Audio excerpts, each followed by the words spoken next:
Assalamualaikum warahmatullahi wabarakatuh. Perkenalkan, saya Richard Setiamurni. Di sini saya akan memperkenalkan anggota saya. Yang pertama ada Sumalinda, yang kedua ada Fagi Patasya, yang ketiga ada Kristina Borokpahan. Di sini materi yang kami bahas adalah pelatihan dan pengembangan sumber daya manusia. Oke, baik, di sini saya akan menjelaskan yang pertama itu pengertian dari pelatihan. Baik, menurut Matis tahun 2002, latihan adalah proses di mana orang mencapai keahlian tertentu untuk melaksanakan tujuan organisasi. Nah, pelatihan ini menawarkan pengetahuan dan keahlian khusus yang mana diperlukan untuk melakukan pekerjaan saat ini. Latihan ini secara umumnya berdasarkan penggunaan kurikulum, mengikuti keperluan kedudukan dalam tempo yang agak singkat untuk memberikan keahlian seseorang. Nah, berdasarkan Undang-Undang Nomor 13 Tahun 2003 tentang tenaga kerja, definisi latihan adalah pekerjaan sebagaimana semua aktivitas untuk memberi serta memperoleh, memperkuat, dan mengembangkan keterampilan profesional. Terus ada produktivitas, lalu ada disiplin, sikap, dan etika kerja pada tahap keahlian tertentu dan kepakaran berdasarkan dan kelayakan kerja. Selanjutnya menurut Marzuki, latihan itu sendiri, latihan mengajar atau memberikan pengalaman seseorang sesama proses pembangunan tingkah laku, pengetahuan, keterampilan, dan sikap, lalu untuk pencapaian tujuan. Bagi pekerja, latihan itu bermakna proses pengajaran, pengetahuan, dan keahlian tertentu, termasuk sikap, sehingga pekerja menjadi lebih kompeten dan dapat memenuhi kewajiban mereka dengan lebih baik dan tergantung pada keahliannya. Baik, sekian dari saya. Selanjutnya akan disampaikan oleh teman saya. Di sini saya akan melanjutkan ke poin kedua, yaitu pengertian pengembangan. Nah, di sini pengembangan sendiri dengan fungsi operasional. Kedua, manajemen personalnya baik bagi karyawan baru ataupun lama harus dilaksanakan dengan penuh pertimbangan. Nah, berkesinambungan pengembangan juga harus diorganisir secara cermat berdasarkan metode ilmiah, berlandaskan kebutuhan keterampilan baik untuk masa kini dan masa depan. Menurut Payam S berpendapat bahwa pembangunan lebih tertumpu kepada peningkatan usaha pembuatan, membuat keputusan, dan memperluaskan hubungan manusia pada tahap pengurusan yang menengah dan lebih tinggi. Dan ada juga menurut Andre, siklus menjelaskan pembangunan sebagai proses pendidikan jangka panjang menggunakan prosedur yang sistematik dan teratur, di mana pekerja mempelajari pengetahuan yang mengenai konsep dan teori dalam mencapai objek yang sama. Sehingga pengembangan itu mempunyai definisi usaha untuk meningkatkan usaha kerja. Secara teknis, teori, dan konseptual, dan juga moral selaras dengan keperluan pekerjaan atau kedudukan melalui pendidikan dan latihan.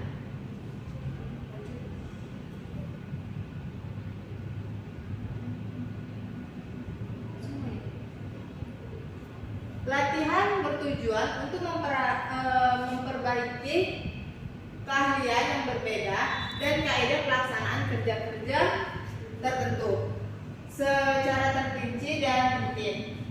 Latihan untuk menyediakan pekerja untuk bekerja pada masa ini, sementara ruang lingkup pengembangan lebih luas sebagai usaha untuk memperbaiki dan meningkatkan pengetahuan, keupayaan, sikap, dan ciri kepribadian.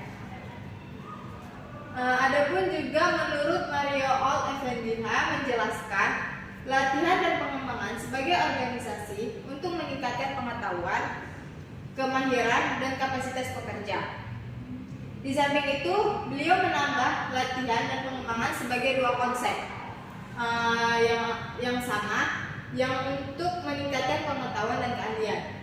Akan tetapi dari segi tujuan tujuan secara umum, kedua konsep tersebut berbeda. Pelatihan menaikkan level kemampuan melaksanakan pekerjaan khusus di masa kini. Saya akan membacakan poin ketiga, tujuan pelatihan dan pengembangan penyelenggaraan pelatihan pengembangan sebagai sarana untuk pembekalan, pengangkatan dan pengembangan atas kompetensi kerja dalam rangka peningkatan kemampuan, produktivitas dan serta kesejahteraan. Tujuan pelatihan SDM pemutakhiran keahlian individu mengikuti perkembangan teknologi. Pelatih trainer memastikan setiap individu dapat menerapkan teknologi baru secara efektif, memotong waktu belajar individu baru agar kompeten dalam pekerjaan, membantu menyelesaikan permasalahan operasional, membawa orientasi tiap individu berdasarkan organisasi. Coba sedikit. Tujuan pengembangan SDM meningkatkan produktivitas. Pemanfaatan perkembangan teknologi menjadi salah satu cara meningkatkan produktivitas organisasi. Pelatihan dan pengembangan membantu objek keterampilan pegawai sesuai perkembangan teknologi. Ini mempengaruhi peningkatan produktivitas dengan karyawan dapat menuntaskan tugas menggunakan teknik dan cara baru dengan sistem teknologi yang efektif dan efisien. B. Meningkatkan mutu tenaga kerja. Pelatihan dan pengembangan membantu karyawan memiliki kesepakatan menyelesaikan pekerjaan dengan lebih baik, di mana secara tidak langsung akan membantu karyawan memberikan jasa pelayanan dan produktivitas lebih baik. Nah, terima kasih. Baiklah, saya akan melanjutkan materi yang keempat, manfaat pelatihan dan pengembangan SDM. Tadi sudah dijelaskan pengertian, pengembangan pelatihan, serta tujuan SDM. Nah, saya akan menjelaskan manfaat pelatihan dan pengembangan SDM. Pelatihan itu berperan dalam penentuan efektivitas dan efisien kerja dalam suatu organisasi. Nah, manfaatnya ada dua, manfaat umum dan manfaat bagi perusahaan. Yang pertama, peningkatan jumlah dan kualitas kerja. Yang kedua, pengurangan periode belajar karyawan untuk mencapai standar. Yang ketiga, membentuk sikap loyalitas dan kerja sama yang tepat. Nah, yang kedua, manfaat bagi perusahaan. Yang pertama itu lebih positif dalam berorientasi pada keuntungan. Yang kedua, meningkatkan pengetahuan dan keahlian di segala tingkat proses dan dasar. Yang ketiga, membantu identifikasi target perusahaan. Yang keempat, meningkatkan citra perusahaan.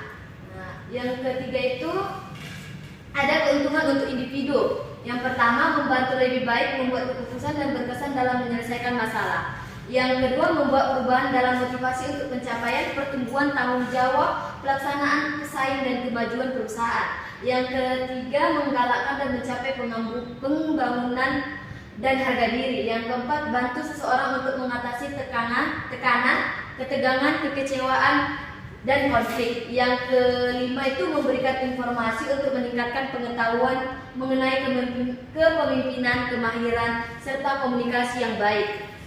Adapun manfaat dari pelaksanaan pribadi atau hubungan politik dari sumber daya manusia ini, yang pertama, meningkatkan komunikasi kumpulan dari secara individu. Yang kedua, membantu mengarahkan pekerja baru dan mendapatkan peluang pekerjaan baru. Yang ketiga, menyediakan tujuan yang sama dan aktivitas yang diluluskan. Yang terakhir, meningkatkan keterampilan secara pribadi. Sekian, terima kasih. Baik, sekian dari presentasi dari kelompok kami. Apabila ada kesalahan, mohon dimaafkan. Sekian dari kelompok kami. Assalamualaikum Waalaikumsalam warahmatullahi wabarakatuh.